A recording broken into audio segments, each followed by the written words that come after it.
போயிடுச்சுப்பா. என்ன சொல்றது? நான் பார்த்தா வேலைக்கு போனா இப்போ போய் எல்லா கதையும் எல்லாத்தையும் சொல்லிட்டு உட்காந்துருக்கோம். வீட்டில் தேவையில்லாத ப்ராப்ளம் வந்து நிற்கும் எல்லாம் அப்படின்னு சொல்றா. அவங்க சைக்காட்ரிஸ்ட் போய் சொன்னேன் அதுக்கு அப்படின்னு சொல்றா. வேலை வந்துச்சா இதுதான் சைக்காட்டிஸ்ட் யார் நம்ம கொடுக்கணும்? நான் போயிட்டு வந்தேன் அதை சைக்காட்ரிஸ்ட் கொடுக்கணும்.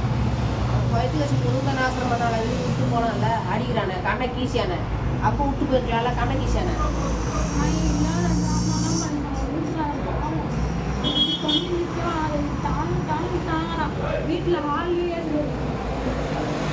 போயிட்டு